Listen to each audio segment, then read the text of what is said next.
I'd like to say hello to everybody and thank you for supplying a lot of questions.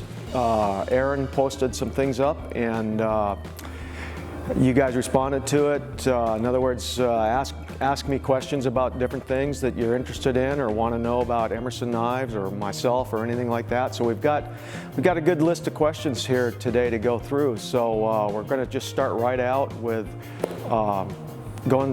starting with number one and trying to make it through as many questions as we can. Again, thank you guys for responding, and let's see what happens.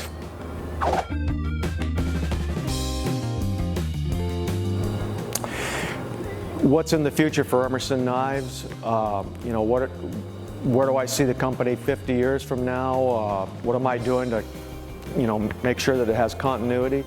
Well, the first thing is that I can say is I'm a prolific designer, so I'm designing knives all the time, and you know, I don't think we're going to run out of my designs, and I don't know if I have 50 years worth of them, but I've got quite a few years of them right now, all stuck actually in my safe, waiting to become real knives at some point in the future. The other thing is important is, you know, because it's a family business and my family is going to inherit this company when I'm gone, you know, I have full confidence. They've grown up in a knife making, knife manufacturing environment. They know as much about knives as any person on earth, including myself.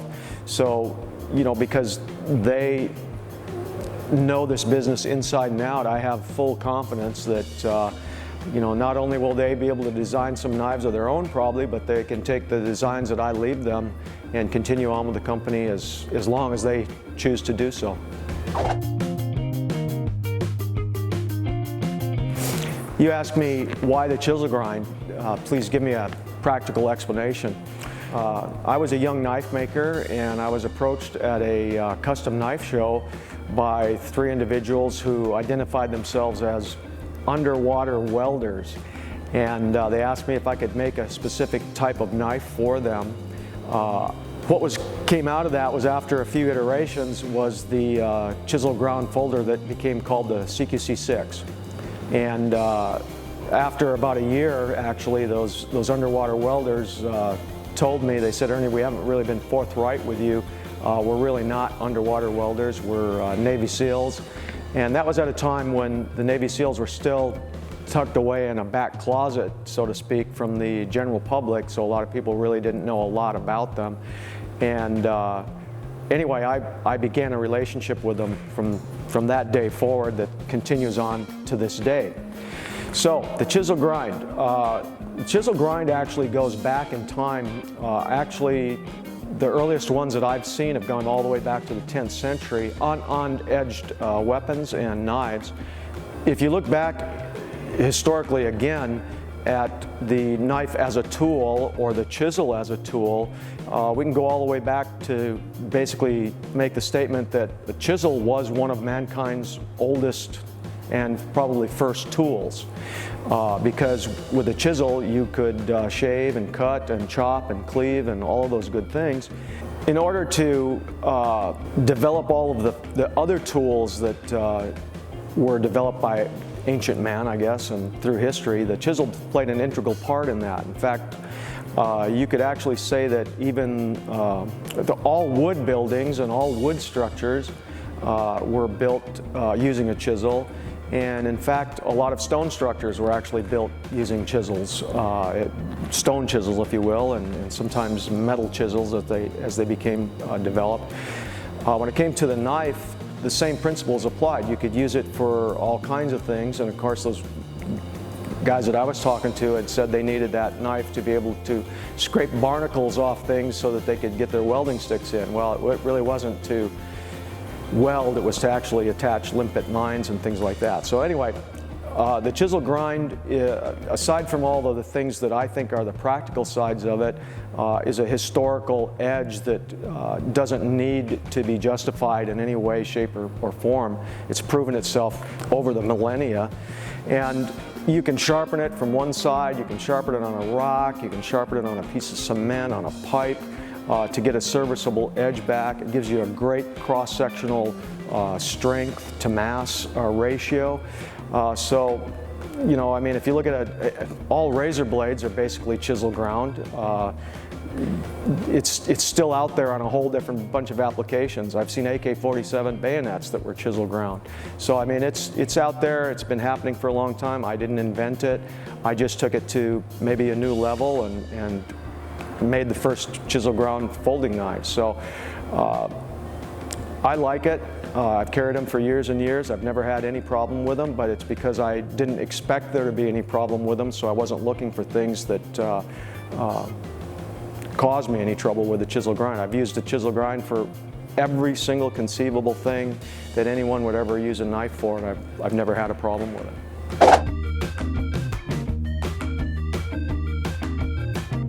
Which knife was it the first time that I ever held it in my hand that actually spoke to me and made me feel that I was doing something worthwhile? I'd have to say that was the Commander. The Commander was a knife, although I love the CQC7, I carried one for years and years and years. The Commander was really the first knife where I actually picked it up, and I just didn't hold on to the Commander actually held on to my hand, if that makes sense.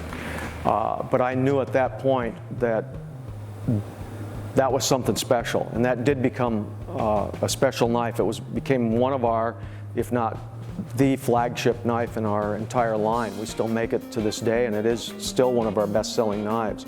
It's been all over the world. I carried one for probably 10 or 12 years. But the Commander still is one of my favorite knives. It's the knife that the wave or the self-opening feature was developed for. And so it was the Commander knife. Still one of my favorite knives, and very happy with it.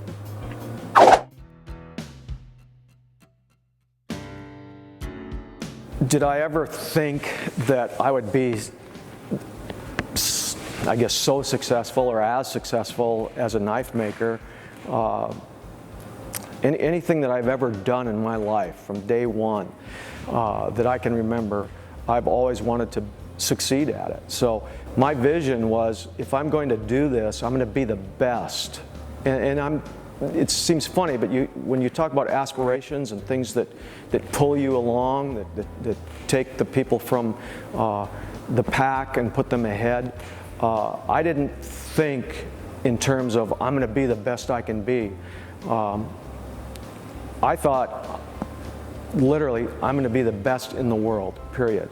And that was my goal for everything that I ever did. And so, yeah, I did envision myself being a very successful knife maker. In fact, I envision myself as being the world's greatest knife maker.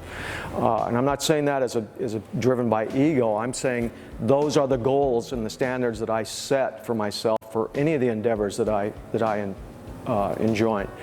And so one of the things that I've used in my life a lot, I found also as I look back, is I've been inspired by successful people. And I've always chosen the people that were at the pinnacle of their craft. And one of my heroes was Muhammad Ali. And Muhammad Ali was all about affirmations in his life. And one of the things that Ali had said one time was, you know, I mean, it's a classic, famous film clip where he's saying, "I am the greatest, I am the greatest, I am the greatest." And I think people kind of misunderstand what was going on there. If you've never read about Muhammad Ali, you should read some books about him, because he was a much deeper individual than what people think. And a lot of people think that was just a marketing, he was saying that just to hype up another fight. What was actually going on is because he believed in himself so much. He believed that he was the greatest, that he just couldn't contain it. And in a moment of excitement, those are the words that he was speaking. Now, one of the things also that Muhammad Ali said was, I knew I was the champion long before I ever was the champion. What that means is, he said, every time that I climbed into the ring, even before I was crowned the heavyweight champion of the world, I knew that the champion was entering that ring. And the opponent, he knew it too. Whether he knew it or not, he knew he was facing the champion. Again, it's words of inspiration like that that you need those types of, in order to really hyper succeed, to actually push through all of the things that you run into on a daily basis, and personal tribulations and all of those things, health and any of the bad things that happen in your life. You need that level of positive affirmation to really push through and to succeed in the end. And so again, I've used a lot of things like that as my inspiration to become successful. And so if you look back, another part of the question was, what were my childhood aspirations to be when I grew up? And I wanted to be a pro baseball player. I absolutely loved baseball. It was my first love, if you will. And I did become a pro baseball player. I played in the AAA minor leagues, but the reason that I was able to even do that was because I was the guy who, I knew I was going to play baseball. I knew I was going to play pro baseball. There was nothing on earth that was going to stop me from doing it. And because I had those kind of goals and drive behind it, I'm the guy that would get up at 5 o'clock in the morning and throw baseballs against the strike zone that I chalked out on the brick wall of the tennis court every morning for an hour. I'm the guy that would, go out on the dirt road with a broomstick and pick up pebbles off the road and swing and try and hit a rock the size of a dime with a broomstick until I could. And if you've never done that, that's no mean feat. I'm telling you right now, it's extremely hard. Throw up a quarter and try and hit it with a broomstick, and I guarantee you the first time you do it, or maybe the first 1,000 times you do it, you're going to miss, because I know I did. So anyway, that's kind of the driving force behind a lot of the way I feel, and I did want to play pro baseball. I got that. I played for a few years. I played for a long time. I played most of my childhood up until I was about 23 or 24 years old. And then I never did make it to the big show because my batting, I had speed and I had a good arm, but my hitting just wasn't up to major league standards. So.